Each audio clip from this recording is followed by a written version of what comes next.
میرا خیال ہے کہ وہ وجہ کو پہلے میں ذرا تھوڑا سا بیان کر چکا ہوں. میں اب آپ کو ایک خبر آپ کے ساتھ شیئر کرنا چاہ رہا ہوں, اور وہ خبر یہ ہے کہ جو لاہور کے کور کمانڈر ہے, جس طرح انہوں نے پروپیگیٹ کیا یا پروپیگنڈا کیا, میری کو فون نہیں سن رہا تھا, میری کوئی بات نہیں مان رہا تھا, اس کے وہ کیا تھا, اصل بات کیا تھی, واقعی ان کی کوئی فون نہیں سن رہا تھا. یہ بھی میں آپ کے ساتھ خبر شیئر کروں گا. ہمارے دوست ہیں نور اللہ صاحب, انہوں نے یہ والی خبر بریک کی ہے کہ انہوں نے کہا کہ جو فون میرے نہیں سنے جا رہے تھے, وہ نور اللہ صاحب کے بقول واقعی ان کے فون نہیں سنے گئے تھے. اور وہ فون کیوں نہیں سنے گئے تھے؟ وہ فون اس لیے نہیں سنے گئے تھے کہ ان کے جو دونوں جی او سیز ہیں, جنرل آف کمانڈنگ آفیسر, اس طرح کر کے کہتے ہیں, جنرل آف کمانڈنگ, یہی کہتے ہیں نا سر, جنرل کمانڈنگ آفیسر, سوری میں نے پوچھ لیا, دوست بیٹھے ہوئے ہیں. تو وہ دونوں, اور پھر جو وہ ڈیو کے کمانڈر ہوتے ہیں, انہوں نے بھی, ان کو فون چلے گئے تھے. اور وہ فون کیوں گئے تھے کہ آپ نے کور کمانڈر کی بات نہیں ماننی, کیونکہ وہ اب کور کمانڈر نہیں آپ کا. وہ اس لیے کہ ان کو فون گیا تھا جہاں سے جانا چاہیے تھا, جی ایچ کیو سے گیا تھا, کہ یہ کی ہو رہا, آپ نے ابھی تک کیوں نہیں بندوبست کیا, یہ لوگ جو بلوائیے آئے ہیں ان کا علاج کیوں نہیں آپ نے کیا. کیونکہ یہ خبریں پہلے کی تھی. خبریں پہلے کی یہ تھی کہ جب, اور یہ ٹیلنگز آپ کو بتا چکا ہے کہ ضلع شاہ کے پروٹیسٹ کرنے کے لیے لوگ آ رہے تھے, ایس او پیز کے تحت فوج نے ان کو روکا, جنرل صاحب نے مائنڈ کیا, جنرل صاحب نے آرڈر جاری کر دیے تھے اسٹینڈنگ کے, اب اگر کوئی آئے گا تو اس کو آپ نے آنے دینا, کیونکہ ہم اپنے لوگوں کے خلاف نہیں لڑ سکتے. اور یہ بات انہوں نے, یہ اوپر تک رپورٹ بھی ہو چکی تھی, اور یہ بات انہوں نے ہلکے پھلکے انداز میں باور بھی کروائی تھی کہ نہیں یا تو نہیں ہو سکتا, وہ تو نہیں ہو سکتا. تو اس لیے انہوں نے جب ریلیکٹنٹ یا وہ ریلیکٹنس شو کی اپنی, تو اس کے بعد ان کے جتنے ماتحت تھے ان کو کہہ دیا کہ ان کی آپ نے بات نہیں سننی, اور ان کے ساتھ کوئی کسی قسم, یہ اب آپ کے کور کمانڈر نہیں ہیں. لیکن میرا پہلے یہ اندازہ تھا, پھر میں نے کچھ اپنے دوستوں سے پتہ کیا کہ عاصم منیر صاحب نے اپنے وہ سی جی ایس سے رپورٹ یہ والی آنے کے بعد پہلا فون کس کو کیا تھا؟ پہلا فون انہوں نے کیا تھا ساحر شمشاد مرزا صاحب کو. اور ساحر شمشاد مرزا صاحب وہ پہلے شخص تھے پاکستان کی فوج کے اندر سے جنہوں نے یہ کہا تھا کہ اس کو فائر کر دیں, اس کو سیک کر دیں. تو یہ جو بھی کہانی چلائی جا رہی تھی, یہ وہ کہانی تھی. اور وہ پھر بڑی باتیں, وہ شاہین صبائی سے لے کے آدھا راجہ صاحب تک پتہ نہیں کون کون یہ باتیں پھیلا رہا تھا. ساحر شمشاد مرزا جو ہے وہ چارج لے لے گا اور یہ کر دے گا, وہ کر دے گا. تو پاکستان کی فوج اپنے تنظیمی معاملات میں پوری طرح انٹیکٹ ہے. آج جو وزیر اعظم سے chairman joint chief of staff committee general Sahir Shamshad Mirza ملے, عموماً آپ نے اس طرح کی ملاقات ہوتے ہوئے نہیں دیکھی. وہ اکیلے ملتے ہیں جب کبھی ملنے کی ضرورت ہو, کوئی ادارے کے معاملات ہوں, کوئی پروفیشنل جو ذمہ داریاں ہوں, یا اس طرح سے متعلق کوئی بھی کام ہو, تو وہ وزیر اعظم سے ملتے ہیں, اکیلے ملتے ہیں.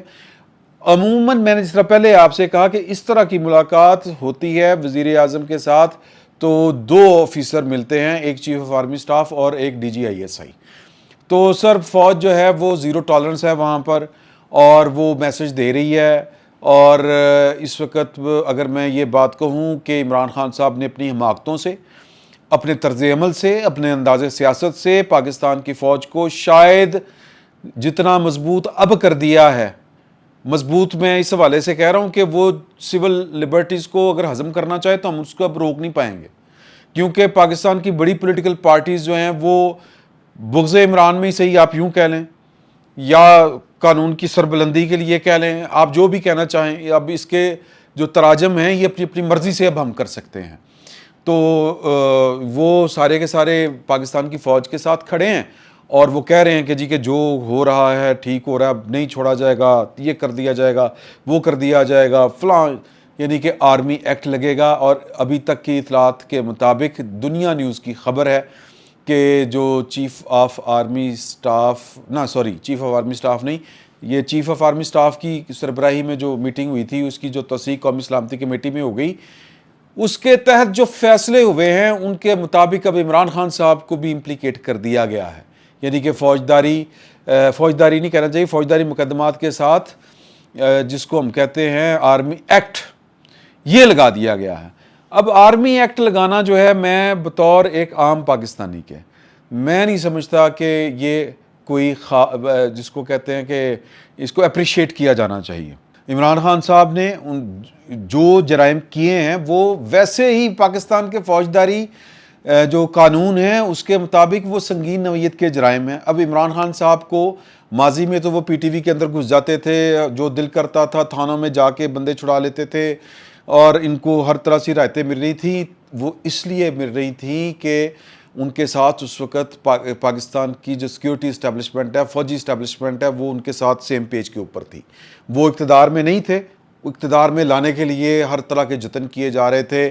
یہاں پر جو منتخب حکومتیں تھیں ان کے اندر توڑ پھوڑ جاری تھی, پنامے آ رہے تھے, پتہ نہیں کیا کیا چیزیں ہو رہی تھیں. وہ سب کچھ جو ہے وہ تاریخ کا حصہ ہے اور آپ کو وہ ازبر ہے, آپ جانتے ہیں کہ کیا کیا کچھ ہوا عمران خان صاحب کو لانے کے لیے.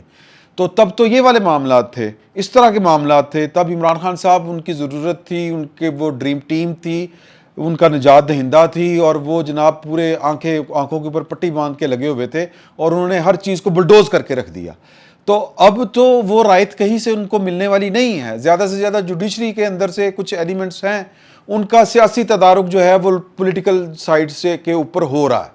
دیکھیں وہ دھرنا دینے آئے تھے کل, اور وہ اٹھ کے کل چلے گئے کیونکہ اندر سے وہ سگنل پکڑنے والوں نے سگنل پورے پکڑ لیے. میں جسٹس بندیال صاحب کی بات کر رہا ہوں, انہوں نے وہ اب یہ ایک بات کہتے ہوئے خود کو اچھا نہیں لگتا کہ انہوں نے ہی ویل پلیڈ, ہی ویل لیفٹ. یار یہ ججوں کو مطلب ان کے بارے میں یہ الفاظ مناسب نہیں ہوتے, لیکن انہوں نے کیا.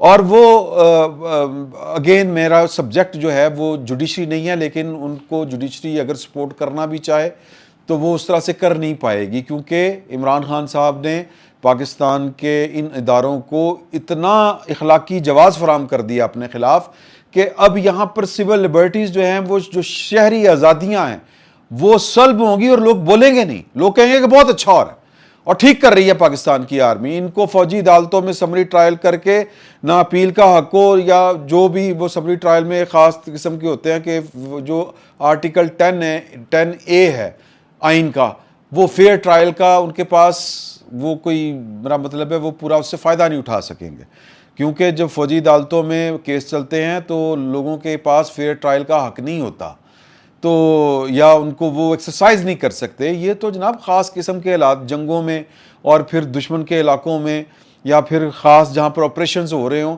وہاں پر, جس طرح دہشت گردی کی جنگ پاکستان نے لڑی تھی اور پھر پارلیمان نے فوجی عدالتیں بنانے کی منظوری بھی دی تھی, شاید وہ یقیناً ٹائم پیریڈ کے لیے تھی. اس طرح کے غیر معمولی حالات میں ہوتا ہے. تو یہ تو سیاسی بلوہ تھا ایک, اور عمران خان صاحب کی کم عقلی کی وجہ سے ہوا. اب بھی آپ یہ دیکھیں, کل کور کمانڈروں نے وہ اسپیشل میٹنگ کی, انہوں نے اپنا جو موقف ہے وہ اس کو پریس ریلیز میں جاری کیا. پائن ویری فیئر جناب کہ نہیں ہمارے خلاف سازش ہوئی ہے. کیڑی سازش ہوئی ہے آپ کے خلاف؟ تو سینس پریویل عمران خان صاحب کے ہاں نہیں کر رہی. ان کی کھوپڑی میں جو کہتے ہیں نہ حکمت کیا کوئی دانہ باقی ہے, نہ کوئی فراست ہے, نہ, میرا مطلب ہے کہ وہ تباہی کی طرف جا رہے ہیں. اور وہ کس لیے جا رہے ہیں؟ مجھے لگتا ہے کہ وہ اپنے آپ کو بچانے کے لیے زیادہ سے زیادہ جو کہہ لیں کہ آخری حد تک جانے کی کوشش کریں گے. آخری حد بھی نہیں کہنا چاہیے, یعنی وہ اپنے آپ کو بچانے کے لیے ضرورت سے زیادہ حالات کو خراب کرنا چاہتے ہیں, اور ضرورت سے زیادہ حالات خراب کرنے کا نتیجہ انہی کے خلاف نکلے گا, اور نکل رہا ہے. اب بھی پاکستان کے اندر آپ کو عمران خان صاحب کے حق میں اٹھتی آوازیں, کیونکہ ان کے پاس اخلاقی جواز ہی نہیں کوئی بچا. تو اس لیے میں یہ سمجھتا ہوں, اور ہمیں تھوڑا سا جو پاکستان تحریک انصاف کے اندر جو سمجھدار لوگ ہیں ان کو عمران خان صاحب کے ساتھ پاس بیٹھنا چاہیے, ان کو سمجھانا چاہیے. لیکن میں یقین کے ساتھ کہہ سکتا ہوں کہ عمران خان صاحب کو سمجھ نہیں آئے گی, کیونکہ ان کے بہت قریبی رفقا کہتے ہیں کہ وہ تو جو بشرا بیگم ان کو کہتی ہیں, اور وہ بھی ستاروں کی چالوں کے حساب سے, تویز دھاگوں کے حساب سے, عملیات کے حساب سے, تو وہ اس کے اوپر بلیو کرتے ہیں. اور جو وہ کہتی ہیں کہ دن ہے تو دن ہے, وہ کہتی ہیں رات ہے تو پھر رات ہے. تو یا تو اگر مذاکرات کرنے ہیں تو پھر میرا خیال ہے کہ بشرا بی بی سے کر کے دیکھ لیں. اگر مذاکرات نہیں کرنے تو یہ جو بشرا بی بی کو پکڑ کے دیکھ لیں. ہو سکتا ہے کہ وہ جو ایک بنایا ہوا نا ریکٹ سا کہ جی کہ وہ روحانیات کا ایک حالہ سا جو گھڑا ہوا ہے کہ جی کچھ نہیں ہوگا, وہ جس نے کہا ہے اگر وہی پھنس جائے تو میرا خیال ہے کہ پھر وہ چیزیں بدل سکتی ہیں. تو ہمیں دعا کرنی چاہیے، کیونکہ سمجھ نہیں آ رہی لوگوں کو اور خصوصاً عمران خان صاحب کو کہ وہ جس طرف پاکستان کو لے کے جا رہے ہیں، پاکستان کا نقصان بعد میں ہونا ہے، ان کا پہلے ہو جانا ہے۔ تو اللہ کرے کہ سینس پریویل کرے۔ تو فی الحال جو کور کمانڈر صاحب ہیں وہ ان کی میں نے آپ کو بتا دی کہ ہم تک جو خبر پہنچی نور اللہ صاحب کے ذریعے کہ ان کو فارغ کرنے کے پیچھے کہانی کیا تھی، اور وہ جو پروپیگیٹ کر رہے ہیں اس کے پیچھے اصل کہانی کیا تھی، کیونکہ انہوں نے اپنی ذمہ داریاں پوری کرنے سے انکار کیا تھا اور بدلے میں ان کو اسی ٹائم ہٹا دیا گیا تھا، اور ان کے نیچے جو کمانڈ تھی اس کو بتا دیا گیا تھا کہ اب آپ نے ان سے آرڈر نہیں لینے۔ دیکھیں خان صاحب آگے کیا گل کھلاتے ہیں۔ فی الوقت اتنا ہی، بہت بہت شکریہ۔